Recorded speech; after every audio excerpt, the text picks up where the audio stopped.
je m'appelle Seydash Mashrafi, je suis d'origine comorienne, ancien ministre, et je vis en France, la France et les Comores, et je soutiens la lutte du peuple iranien par des amis interposés. Chaque fois que je me trouve en France, je viens leur rendre visite et participer un peu à leurs manifestations pour la liberté et la démocratie.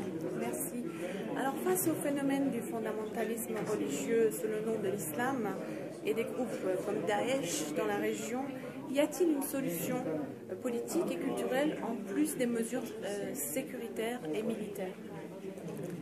Je pense que c'est un peu difficile, mais je pense qu'il faut essayer de rechercher une solution. Parce que Daesh, entre autres mouvements islamistes, se pose d'être un danger pour l'humanité, pour la démocratie et pour le devenir immédiat et même à long terme.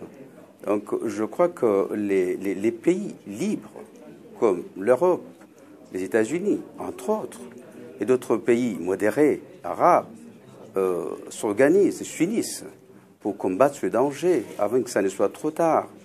Parce que décapiter des enfants, des femmes, même des gens qu'on dit mécréants, mais ils ont le droit de vivre.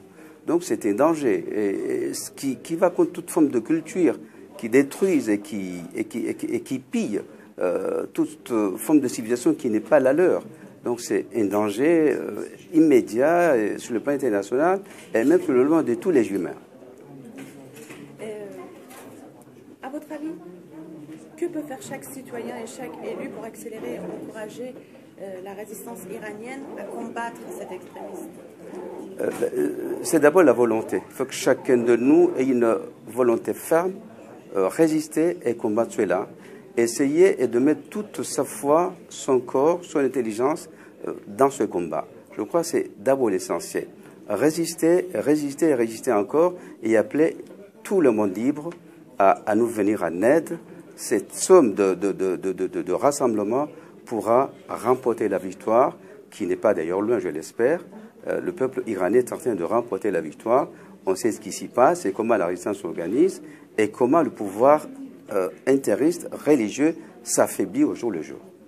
Merci.